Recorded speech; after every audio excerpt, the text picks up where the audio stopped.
Alessandro. Yes. Thank you and good evening to everybody, and thanks for London Civic League for having us. My name is Jim D. Alessandro. I also went to grade school, high school here. I did go to I actually graduated from college, UW-Whitewater. I've had been part of a family business for 55 years here in the village. One of the things I've had the benefit of is to see a lot of leadership older than me. A lot of people in this room, their parents, grandparents, I knew them, I saw them. I was always very appreciative of all the things that they did for me as growing up and my family. I always felt an obligation to give it back, sort of like a school. You know, there were 6 of us in our family, and I know when the school paid for all 6 of us, it's our social contract and obligation for us to pay for other people's children, and on and on. And I've always felt that obligation. I'm running because I feel that the village is worth protecting. And everything I'm going to say now, if I can get through it all, really comes from 25, 30 years of master plans and also from surveys that our Williams Bay Business Association has done. So everything I'm going to be telling you is actually coming from everybody in this community. I'm just reading it back, but I really believe in it because I think it's really done us well so far. People in the community want small town character, quiet neighborhoods. They want us to spend our tax dollars wisely, safeguard our village character. That's a theme that just continues to run through the village of Williams Bay here for decades. Preserve our natural resources. People want leadership that's careful, listens, and actually really puts residents first. We all know about the decisions that faces the Williams Bay, decisions about growth and development, infrastructure, future of our downtown, protecting the quality of our life here. I believe the real question is not whether Williams Bay should move forward. Of course it should. The real question is what really fits with the future of Williams Bay. I think we should strengthen our downtown, our infrastructure, walkability, attractive public spaces. Again, these are all these things that everyone has said for the last 25, 30 years. I'm reading it back to you. Looks like I'm running out of time here. So I think I'll get near the end here. My message is simple. I want to protect the character of this village, respect the taxpayers, preserve our natural resources, support thoughtful resident-first improvements. I don't think Williams Bay, we don't need to lose our identity to have a strong future. In fact, our future depends on protecting the very things that makes this village special. You know, it's coming from someone, and I know a lot of you in here have been here for a very, very long time, so I know we all know what we're talking about here. I'm asking for your vote because I will lead with common sense. I will lead and respect all the residents, and I'll work every day like I always have for the village of Williams Bay. One of the things when I was on the board prior, I think I've been longer than all 3 of them here put together. And actually I'm the youngest candidate, so I really represent the future here. Yeah, I just appreciate, I really wanted to give everybody a choice here when you go to the ballot box. I appreciated those who voted for me the last time, and I hope I can get back some of those who didn't. I really appreciate it. Thank you. Thank you. Next, we'll hear from Trustee Russell. Yes. We can switch places if you'd like.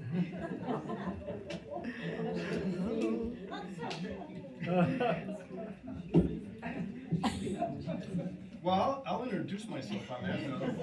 Before I do that, I think in the 80s there was a politician who said about a candidate running against him, he won't hold his age against him. Because he's so young. So my name is Steve Russell. I've been on the board for a few years now. I chair Parks and Lakefront Committee. I'm currently on AZO, Sewer and Water. I've been on Streets and Highway and Protective Services in the past. I have a Bachelor of Science degree in education. I've never used it. I actually was a service technician coming out of college because my wife was an undergrad and went on to get her master's degree. I got hired by a manufacturer in the equipment that I was installing and servicing. And I have been service manager, plant manager, VP manufacturing, VP operations, vice president and president of capital goods manufacturing companies. I worked 17 years for a company in Union Grove, Wisconsin. I commuted for 13 and a half of those years up here until my youngest graduated college, and then I moved up here. So I've lived in Williams Bay now for 9 years. During my working career up in Union Grove, Wisconsin, I was responsible for sales, chemical and mechanical engineering, supply chain, customer service, logistics and transportation, and multiple manufacturing facilities throughout the United States and Asia. After retirement, I took a part-time job. I retired at the time COVID hit. And my wife was not used to me being at home, so she asked me to go get a job. So I took a job working for the City of Lake Geneva as what they call Harbor Master. It's a little different than the Williams Bay Harbor Master position. You manage the entire lakefront, you work with all the environmental agencies. I gained a great respect for the lake and what you need to do to protect it. And I think that comes through with being chair of Parks and Lakefront. I love living in Williams Bay. I'll talk faster. I think there's three major issues. Public safety, obviously, and I think that focuses to fire department right now. Infrastructure with the aging infrastructure that exists, and we have to find ways to finance those infrastructure improvements. And I think we really have to take a balanced approach to development. I have voted for some development, and I have voted against some development within the community. My focus has been as chair of Parks and Lakefront to make sure I have a balanced budget that the finance chair can work with in balancing the entire budget. So between Lakefront, Parks, and Recreation Department, I try to make sure that expenses are slightly less than what the revenue is generated out of that department. So I believe focusing on balanced budget. I have negotiated lower costs with a lot of the repair work that goes out on the lakefront, and we just recently negotiated a long-term contract that saves us about $100,000 over the course of the contract. So again, I ran because I live up in Bailey Estates. I felt like that development doesn't really feel connected to the downtown area of Williams Bay, and I really try to bring, the message up to those individuals that live up in Williams Bay. And I'll stop now. 30 seconds to go. Thank you for your time. Thank you. Trustee Roy. Yeah, I'm Rob Hewitts. Thank you Civic League for hosting and all of you for being here. 6 years ago you elected me, and it was somewhat of a rough start because of COVID. The village hall was closed, there were all Zoom meetings. I ran for a couple of reasons. I wanted to use my 40 years of corporate experience in Chicago, Manhattan, and St. Louis as a planning manager for large manufacturing companies. And I had literally thousands of planning and financial meetings with all major box retailers. Plus, I also was very frustrated that nothing had been done on the water and sewer infrastructure. As the chair of the Water and Sewer Committee, I think we have come a long way on water infrastructure. We fixed 4 water towers that had just failed then the 5-year inspection, fixed the land reactor, new pumps in the wells, some new water mains, got the water plant out of the flood zone, vetted water main breaks, and completely updated the water plant. We have come a long way on sewer also. New sewer pipes on Elkhorn Road, sewer lining. Soon we will start Oakwood and Orchard sewer line replacement and start a complicated job from Pier 290 to the fire station, the sewer line replacement. We also have a new Harris Road lift station. This is all good news, but we have a long way to go. On water, we are looking at least at 20 years and at least $25 to $35 million that is needed. On sewer, about 10 years and at least $8 to $10 million that is needed. But I have some good news though. In 2022, we updated the 1992 water impact fees rates, and we now have approximately $275,000 in that account, That will go up with all the new developers going, and will be about a year from now, it's projected to be about 600,000. I have some more good financial news. The Preserve tax increment district will help us out with about 10 million on infrastructure. And this has to go to the planning commission meeting and to the village board yet, but if the old elementary school project goes forward, and we set up another TIF district, there will be another $2.8 million. As a trustee, taking self-initiative is important to me. So is it to be realistic, to keep 2 feet on the ground, make common sense decisions, take financial responsibility, keep you informed, be honest about good news and bad news, listen and get input from all of you. Talking about self-initiative, I started the tree enhancement committee. We planted 46 trees with more to come this year, and we hope to keep that going for quite a while. This is about all I can get in my 4 minutes, so thank you for your support and encouragement. And finally, once again, I ask you for your vote. Thank you. Thank you, Trustee Woods. And now we will hear from Trustee Wright. Thank you, Roberta. I'm Lowell Wright. I'm a candidate for election for election as a village trustee. And I'm honored by the trust that Williams Bay residents have placed in me to serve as a trustee for the past 6 years. I seek your vote this April to serve another term. I choose to run and serve again for several reasons. First, I value the opportunity to serve. Trustees do their best to help the village government make decisions that serve the whole community. Toward that end, I currently serve on 3 committees. I'm chair of the Finance and Personnel Committee, members of the Street and Highways and Parks and Lakefront Committees. I also serve on the Plan Commission.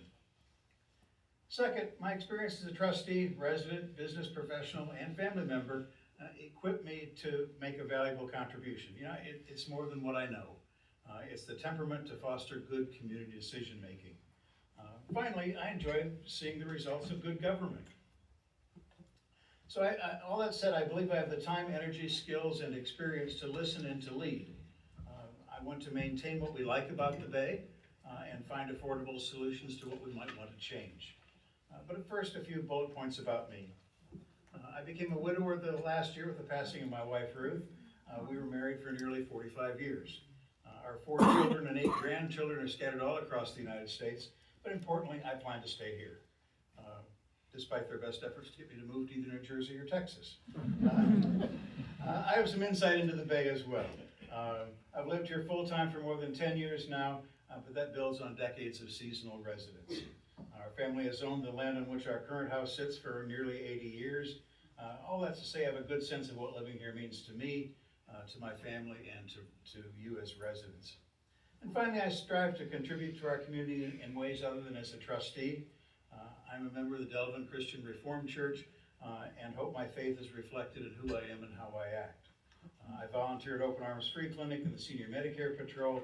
I'm a member of the Williams Bay Lions Club and serve on the boards of the Woolworth County Aging and Disability Resource Center and the Williams Bay Library. The following are some important issues that I think should be addressed by the village board in the near term. First, and has been mentioned by other folks, is that of fire protection. The village deserves that protection. We want that protection, but what we must do is develop and fund a strategy to ensure that we have that fire protection. The current volunteer fire department is challenged to both recruit and maintain the staff that provide this important service. Second issue is that of financial stability. As the chair of the Finance and Personnel Committee, I wrestle with this often. State-imposed levy limits severely constrain village revenues. Meeting our financial obligations relies on near-term budgeting and a long-term financial plan that anticipates revenues and expenses and lays out a disciplined path forward. And finally, new revenue. With the opening of the preserve, the village will realize new room tax and property tax revenue. Much of that room tax revenue must be allocated to projects that improve the attractiveness of the Bay. This won't be advertising and promotion as much as it will be improvements to areas of the village that enhance its attractiveness to residents as well as visitors. Certainly there will be issues in the next 2 years that challenge the balance between growth and traditional attributes the village we've grown to like. My obligation as a trustee is to work with others to provide tangible actions that preserve, protect, and develop in that context. I would be honored by your vote for trustee on April 7th. As you'll notice, as you can see, I'm the fourth one in order here, and my name's at the bottom of the ballot. I hope that you not only notice that, but I hope it could be first in your heart and your first choice when you vote on April 7th. I welcome your input at any time. My cell phone, my contact number, and my contact information is available on the village website. Thank you very much.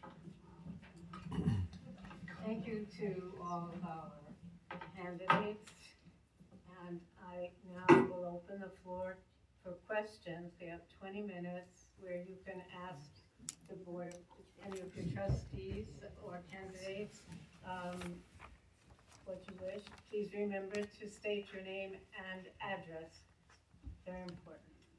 Yes. Sorry. My name is Stephanie Morrison, and I live at 82 Highland Street. So, the last year we saw the issue of the water, and it still seems like there is an issue with the water. I smell chlorine every time I turn on my tap water. I drink the water. My daughter drinks the water. My dogs drink the water. What is each candidate's position on resolving this water issue? And I know there's only one that's in charge of the water, but thank you.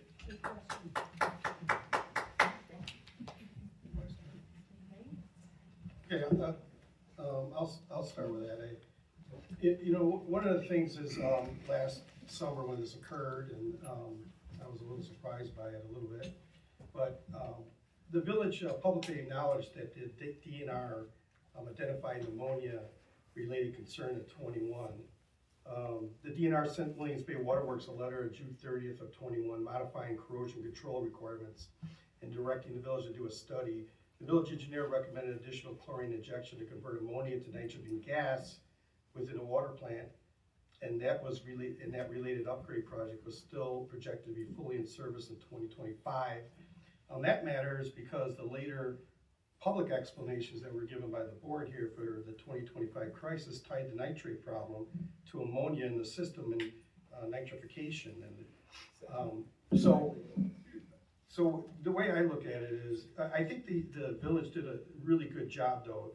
Warned the residents, it distributed the bottled water, worked with the DNR. So, I mean, the residents really stepped up, so I really appreciate that. But at a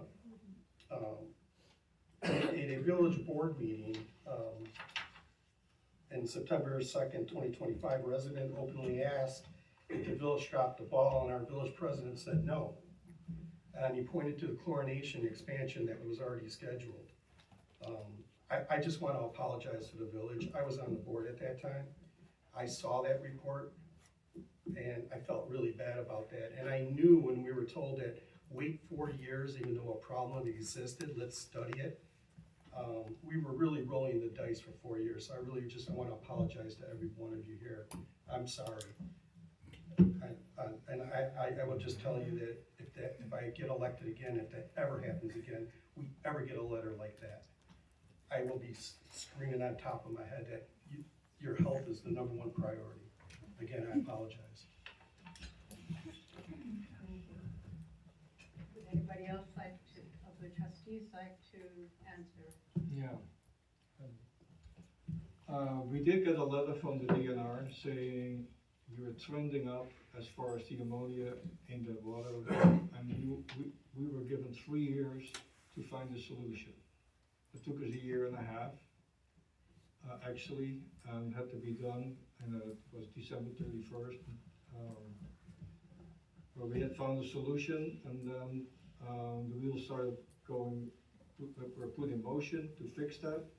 In the meantime, we had taken out a safe water loan that we had principal forgiveness on, thank goodness. We had rated high enough by the DNR to give us that principal forgiveness. And so there was no getting away. DNR, all the water samples that we take, that Public Works takes, and there's a ton of them, all go to the labs and all the results go to the DNR. The DNR keeps track of all the water samples. They have an, okay, 1 minute. I need half an hour here. But anyway, the DNR keeps track of all that. They tell us what to test, and they, so we had, thank goodness, a solution in place. Unfortunately, we were 2 months off from getting all the new equipment activated. And I think we were all very fortunate that we had the solution beforehand. Otherwise, we would all be drinking bottled water still at this point. Thank you, Trustee Williams. Yes. My name is Bill Shurios. I live at 505 Wiswell Drive here in Williams-Bay. My question is for Rob Umans. And the other water that's important to us is lake water. I understand you're on the Geneva Lakes Environmental Association. Can you comment on the quality of our lake water? I can. Bill actually is a good friend of mine, and we talk a lot about things, but it was something that I mentioned to him, and I think he wants to know more about the GLA. The GLA has been in existence for 50 years. I represent Williams Bay on the board. Sparky Lundberg is the resident representative. And the lake, there are many different organizations, the Conservancy, the Water Alliance, the Geneva Lake Environmental Agency, all trying to take care of the lake here. And they all do a very good job, and that we're trying to work hand in hand. And we go from palm to palm to palm, and some of it is brand new, like the algae bloom that came up last year. But there's a new one that is actually not brand new, that is growing and getting bigger by the minute, that I wanted to talk to you about, or want to mention this to you. And it's the farms in Zenda and in Lynn Township. So what they do is they have dug ponds on their fields with verbs, and they put all the cow manure in there, and so we get liquid fertilizer from cow manure versus that gets sprayed on the farms. Are huge. They all have increased the cow population to thousands and thousands of cows. They don't, the old way was spread the manure out, spread the fertilizer out, dig it into the ground. This gets sprayed on the farmland. When it rains, it stays on there, the liquid manure, and then it flows into the lake. And it's a huge problem, and I wanted you to be aware of it. So everybody can step to the plate and say something, because this is more than what the organizations by themselves can do. Thank you.